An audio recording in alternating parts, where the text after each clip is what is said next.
représente en termes de coûts, Je parle de transport maritime. Le fait que 90% de l'armement soit étranger. C'est 5 milliards de dollars.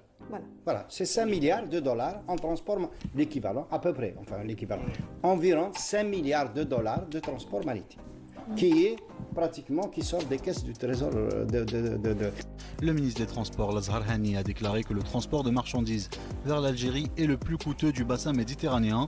9,7 milliards de dinars de frais supplémentaires sont dus au surestari, alors que les importations étaient faibles en 2019. Des surcoûts qui ont entraîné une véritable saignée dans les caisses de l'État. Les surestaris, ce n'est pas une dépense normale, c'est une dépense anormale. Parce qu'il n'y a pas de contrepartie.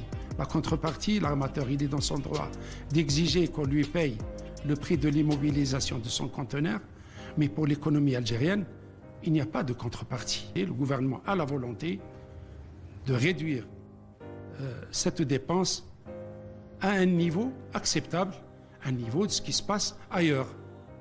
Le secteur maritime algérien doit se pencher également sur le problème du retard de modernisation de l'infrastructure portuaire existante. Que s'ajoutent des équipements d'exploitation inadaptés, expliquant ainsi la faiblesse des rendements, les longs séjours des navires à quai, les attentes prolongées sur rade, les goulots d'étranglement très contraignants et surtout très chers. Lazhar Hani présentera lors du prochain Conseil des ministres des propositions pour la préservation des réserves de change, la création d'un Conseil national de facilitation des échanges économiques afin d'encourager le dépotage des conteneurs au niveau des zones logistiques ou des ports secs. Le ministre a aussi fait savoir qu'une amende devra être mise en œuvre à l'encontre des opérateurs économiques ayant leurs conteneurs retenus au niveau des infrastructures portuaires qui engendrent des frais supplémentaires en devises sur les opérations d'importation. Ils auront un délai de 30 jours afin qu'ils accomplissent toutes les procédures juridiques nécessaires et nous pensons que ce délai est largement suffisant.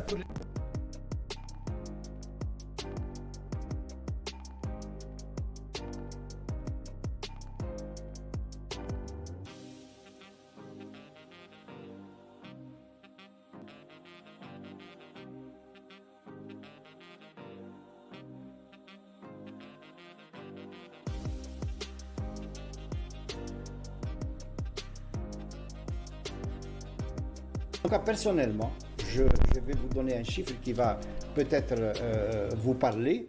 J'estime que le surcoût aujourd'hui, au niveau de la chaîne logistique et notamment au niveau du complexe portuaire, est supérieur à 1 milliard de dollars. On doit être à 1 milliard et demi, 1 milliard 100, 1 milliard 200. Surcoût dû à l'organisation de nos ports, à la connectivité de la communauté portuaire, parce que là aussi on doit en parler. Nous sommes les seuls ports presque qui n'ont pas de plateforme d'échange numérique. Justement, il y avait un projet d'installer un guichet unique et celui de numériser aussi l'infrastructure, les infrastructures portuaires. Des projets, nous en avons depuis une vingtaine d'années. Mais le résultat... Est-ce que quelque chose a été amorcé en la matière, Mohamed Dib? Là, pardon...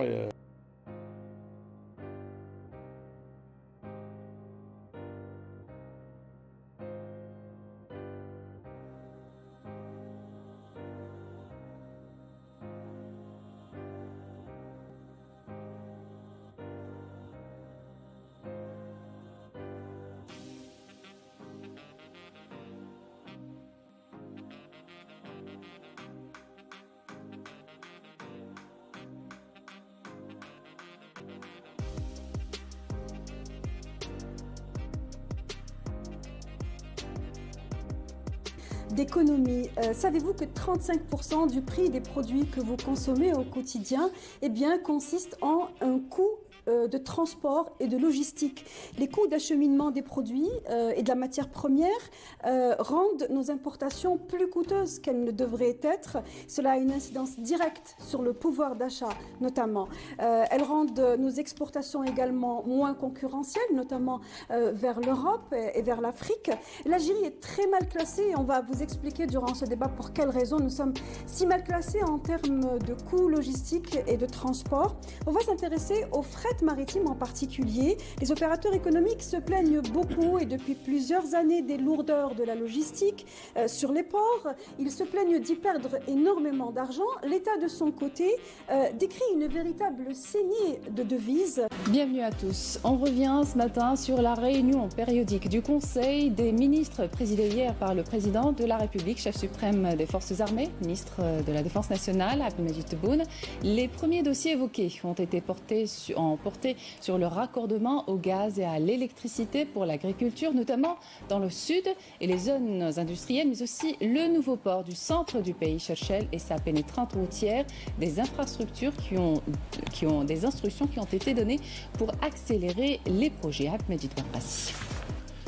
Deuxième dossier à l'ordre du jour du Conseil des ministres, celui des travaux publics, notamment le méga-projet de la construction du port du centre de Cherchell, comprenant 3 lots, le port, les zones logistiques et industrielles, ainsi que la pénétrante et la voie ferrée, objet de l'ensemble des opérations de base effectuées depuis le lancement en novembre 2012 de l'étude d'identification du site. Le président de la République a rappelé les détails de ce dossier et les pertes occasionnées par son retard de réalisation à l'économie nationale en général. L'objectif stratégique de ce port étant le désenclavement des pays africains sans accès maritime, avec ce que cela implique en termes d'impulsion de la vie économique et la création d'emplois.